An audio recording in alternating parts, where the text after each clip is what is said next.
अस्सलाम वालेकुम नाज़रीन, मैं हूं आपका मेज़बान सादुल्लाह था और आप देख रहे हैं आज की ताज़ा तरीन ख़बरें सस्ता मीडिया के साथ। अगर आप AIMIM यानी मजलिस इत्तेहादुल मुस्लिमीन के साथ हैं तो इस वीडियो को कर दीजिए अभी लाइक। अगर आप नए हैं तो हमारे चैनल को कर लें सब्सक्राइब और साथ में बेल आइकन को दबाएं ताकि लेटेस्ट वीडियो सबसे पहले आप तक पहुँचे। बिहार का चुनाव इस टाइम जिस तरीके से चल रहा है, तमाम चीज़ें हमारे सामने आ रही हैं। अभी कुल हिंद मजलिस इत्तेहादुल मुस्लिमीन ने वहाँ पर अख्तरुल ईमान साहब की क़यादत में 50 सीटों पे चुनाव लड़ने की घोषणा की है। इंशाअल्लाह ताला ये घोषणा और बढ़ेगी, क्योंकि अभी सारी चीज़ें मतलब कैलकुलेशन में चल रही हैं वहाँ पर, जो हमारे पास रिपोर्ट है। और आने वाले वक्त में ये 50 सीटें बढ़ कर के 100 के करीब भी जा सकती हैं। अब आता हूँ उस मौजू पे कि बिहार के मुसलमानों के अंदर जो अवेयरनेस, जो जागरूकता आई है, वो क्यों आई है और उत्तर प्रदेश में क्यों नहीं आई अभी तक। आई है तो कम क्यों आई है। तो मैं आपको इस पस मंज़र में लिए चलता हूँ कि बिहार चुनाव कुल हिंद मजलिस इत्तेहादुल मुस्लिमीन ने सबसे पहले जब लड़ा, मात्र 6 सीटों पर लड़ा, जिसमें अख्तरुल ईमान साहब खुद भी एज ए कैंडिडेट उतरे सीमांचल की सरजमीन पे और नियर अबाउट 36,000 वोट अचीव किया उन्होंने। मेरे भाइयों, चुनाव लड़ना, हारना, हराना और जीतना, ये 3 अलग अलग पहलू हैं। बिहार में जो समीकरण है, वहाँ पर मुसलमानों की तादाद जातिगत धार्मिक समीकरण के आधार पे 17% है। लेकिन आपने कभी देखा कि बिहार की असेंबली में कभी इस तरीके से मुसलमानों को आरजेडी या जेडीयू या कांग्रेस ने टिकट वितरण में इस तरीके की हिस्सेदारी दी। आज तमाम लोग, तमाम सेकुलर नाम निहाद सेकुलर पार्टियां ये कहती हैं कि अब मुसलमानों का ख्याल रखा जाएगा। तो ऐसा क्यों हुआ? क्या वजह पड़ गई कि इनको ये अल्फाज बोलने पड़ रहे हैं, ये फ़िक्रे बोलने पड़ रहे हैं कि अब मुसलमानों को ज़्यादा अहमियत दी जाएगी? तो सबसे पहली वजूहत जो आपके सामने मैं रखूँगा वो है कुल हिंद मजलिस इत्तेहादुल मुस्लिमीन का एक्टिव हो जाना, सक्रिय हो जाना। कुल हिंद मजलिस इत्तेहादुल मुस्लिमीन जब से बिहार की सरजमीन पे एक्टिव हुई है, जब से सक्रिय हुई है, तब से इन सेकुलर पार्टियों के पेट में मिरोड़ उठना चालू हो गई। क्योंकि आपने देखा होगा हिंदुस्तान की सरजमीन पे हर सेकुलर पार्टी जिसका लीडर या तो वर्मा है, या तो यादव है, या तो दलित समाज से है, या ठाकुर है, या कोई और दीगर कम्युनिटी से है। ये सारी चीज़ें तो आपको दे सकते हैं, लेकिन आपकी क़यादत को कबूल नहीं कर सकते। बिहार की सरजमीन पे जो क़यादत इस टाइम चल रही है, वो सबसे बेहतरीन हिंदुस्तान की क़यादतों में से एक क़यादत है, जिस क़यादत का नाम है अख्तरुल ईमान। उस क़यादत को देखते हुए वहाँ के मुसलमानों ने अपने को एक जगह, एक प्लेटफॉर्म पे खड़े करने की जद्दोजहद में लग गए।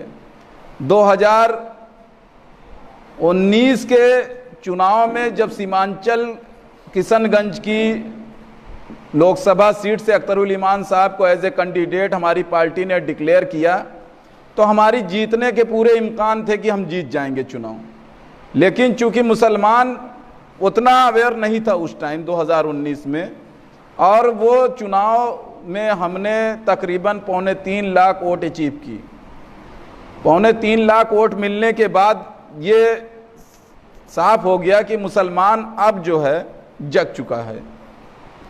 80% मुसलमान के जगने से हालात बदले, और आज के दौर में बिहार की सरजमीन पे जो मौजूद पेश आ रहा है, जो हालात दिख रहे हैं, अल्हम्दुलिल्लाह सुम्मा अल्हम्दुलिल्लाह, वो सारे सेकुलर पार्टियों के जनाजे निकलते हुए दिख रहे हैं कि अब किया क्या जाए, कुल हिंद मजलिस इत्तेहादुल मुस्लिमीन को रोका कैसे जाए। तो मैं उन सेकुलर पार्टी में बैठे हुए तमाम लीडरान से कहना चाहता हूँ कि अब वक्त आ गया है, हक आ गया है, अब बातिल को फना होना है।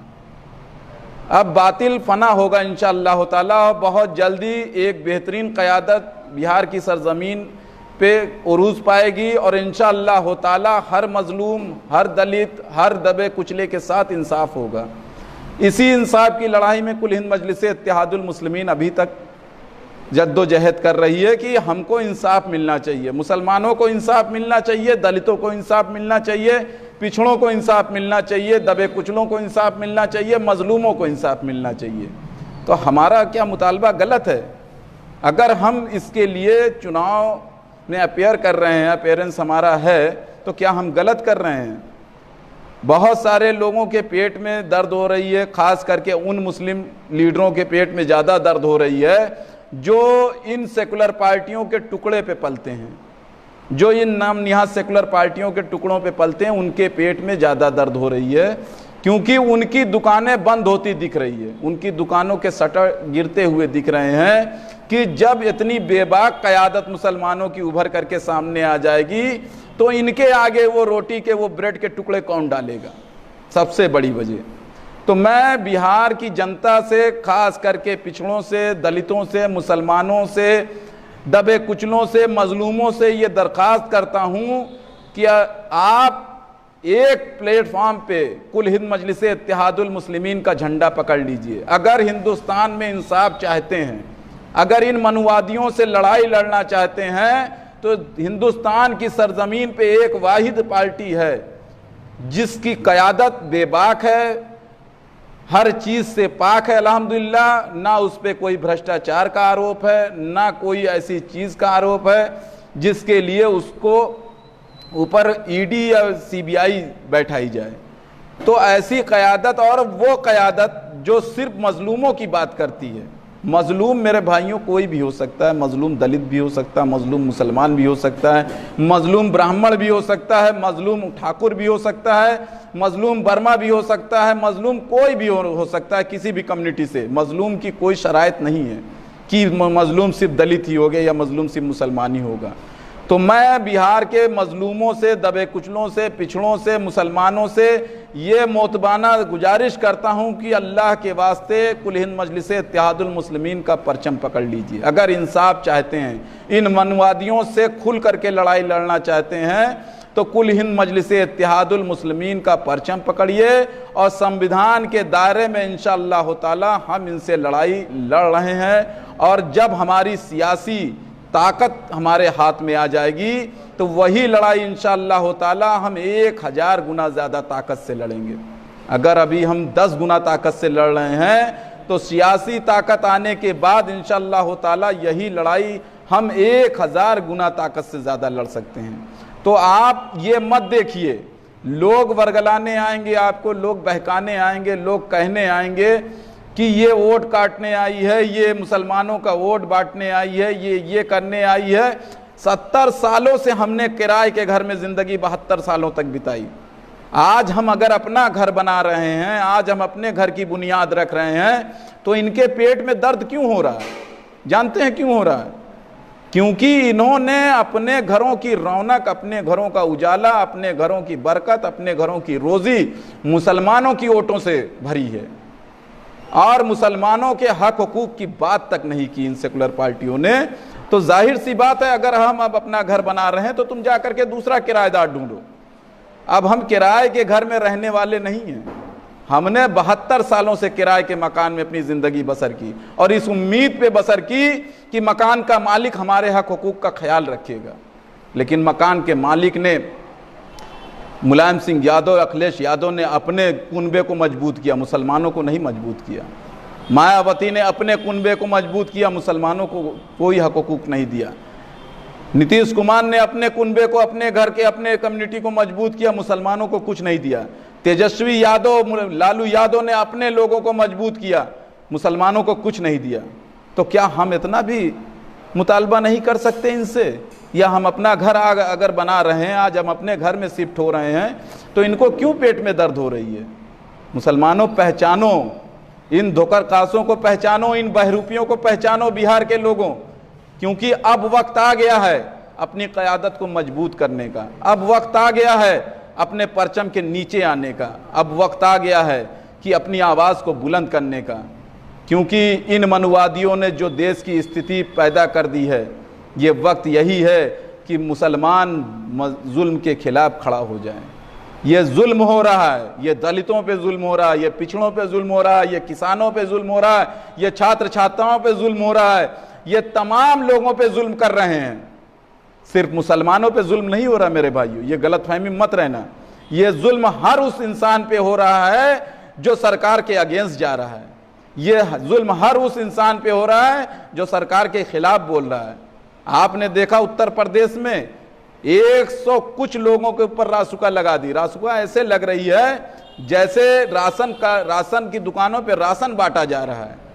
ये जुल्म नहीं है? छोटे छोटे बच्चे जो स्कूलों में पढ़ने की जिनकी उम्र है, उन पे रासुका, उन पे इनाम घोषित किया जा रहा है। ये जुल्म नहीं है? मुसलमानों, हमारा पहला फरीज़ा है कि जालिम के खिलाफ आवाज़ बुलंद करें, जालिम के खिलाफ खड़े हो जाएं।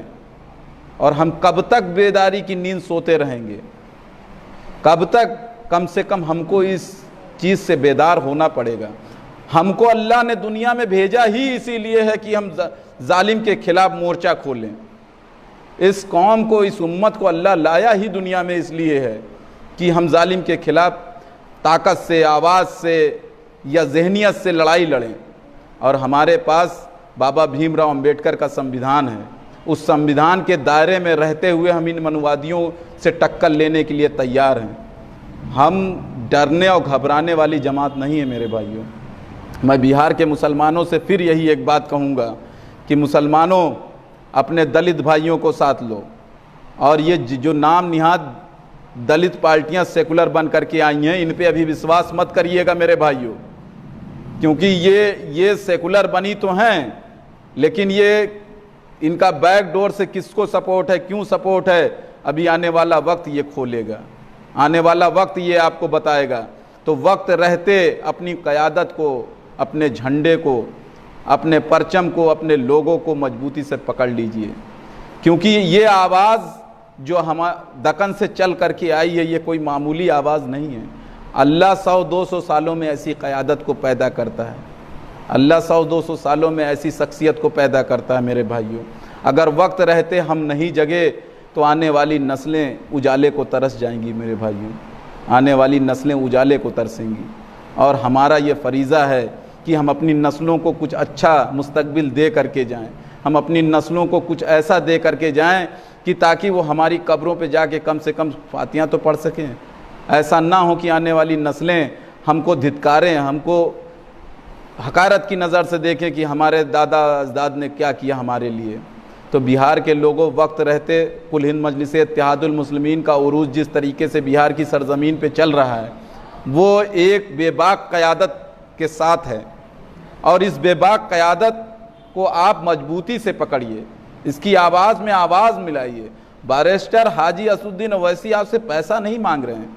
बैरिस्टर हाजी असदुद्दीन ओवैसी आपसे ज़मीन नहीं मांग रहे हैं। बैरिस्टर हाजी असदुद्दीन ओवैसी आपसे दौलत लेने नहीं आए हैं, आपकी ताकत लेने नहीं आए हैं। सिर्फ एक वोट आपसे मांग रहे हैं मेरे भाइयों, एक वोट। एक वोट तो आप दे सकते हैं ना। एक वोट देने में इतना सोचना किस बात का?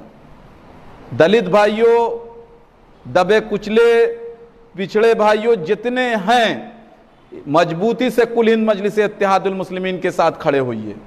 अगर आपको वाकई में हिंदुस्तान के अंदर एक अमन पसंद क़यादत चाहिए है, तो आप बैरिस्टर हाजी असदुद्दीन ओवैसी, अख्तरुल ईमान साहब के हाथों को मजबूत करिए, क्योंकि अख्तरुल ईमान साहब एक ज़मीन पे, और उनकी मेहनत से अल्हम्दुलिल्लाह जिस तरीके से मुसलमान दलित पिछड़ा जगा हुआ है, इंशाअल्लाह ताला अब की बिहार का चीफ मिनिस्टर अगर अल्लाह ने चाहा तो कुल हिंद मजलिस इत्तेहादुल मुस्लिमीन के ही ज़रिए बनेगा। जो भी बनेगा उसमें कुल हिंद मजलिस इत्तेहादुल मुस्लिमीन का हाथ ज़रूर रहेगा इंशाअल्लाह ताला। तो इस मजबूती को और मजबूत करिए। इलेक्शन कमीशन वहाँ पे, कमिश्नर कभी भी वहाँ पे आचार संहिता घोषित कर सकता है। इससे पहले कि आप इस हालात को अपने हाथों में और मजबूती से पकड़ लीजिए और मजबूती से उस क़यादत को थाम लीजिए। जो क़यादत बिहार की सरजमीन पे अख्तरुल ईमान साहब के नाम की है, उस क़यादत को जितना हो सके उतना मजबूत करिए और इस मैसेज को इतना शेयर करिए कि बिहार का हर दबा कुचला पिछड़ा जितने भी मजलूम है, जितने भी मुसलमान हैं, ये मैसेज उन तक भी पहुंचना चाहिए, क्योंकि ये मैसेज बहुत अहम मैसेज मैं आपके सामने लाइव आकर के रख रहा हूँ। मैं उत्तर प्रदेश का स्टेट सेक्रेटरी हूँ, लेकिन मैं यहाँ भी देख रहा हूँ कि अल्हम्दुलिल्लाह जिस तरीके से मजलिस के तेवर बदले हैं और अल्लाह का शुक्र है मुसलमानों की एक जनरेशन जो 18 से 40 साल तक की उम्र के हैं वो कुल हिंद मजलिस इत्तेहादुल मुस्लिमीन के फेवर में खड़े हैं। जो पुरानी जनरेशन है, जो 40, 45, 50, 60 वाले हैं, चूंकि वो अभी उतना उनके अंदर अवेयरनेस इसलिए नहीं आया है क्योंकि उनके ऊपर अभी भी उस 70 सालों की गुलामी का एक धब्बा पड़ा हुआ है, उससे वो निकल नहीं पा रहे हैं, अभी वो सोच फिक्र में बैठे हैं। मेरे भाइयों, सोचने का वक्त नहीं है। हार जीत अल्लाह के अख्तियार की चीज़ है। हार जीत का अख्तियार सिर्फ मेरे अल्लाह को है और किसी को नहीं है। मेरे भाइयों, वक्त रहते अल्लाह तवक्कल पे खड़े हो जाइए, जुल्म का मुकाबला करिए, जालिम के खिलाफ आवाज़ बुलंद करिए। यही एक मुसलमान, एक मोमिन का फरीज़ा है। मेरे भाइयों, अगर हम इतना कर लेते हैं तो अल्लाह और दुनिया की नज़र में दोनों सुरखरू रहेंगे। दुनिया भी हमारी अच्छी होगी इंशाअल्लाह ताला, आखिरत भी हमारी अच्छी होगी।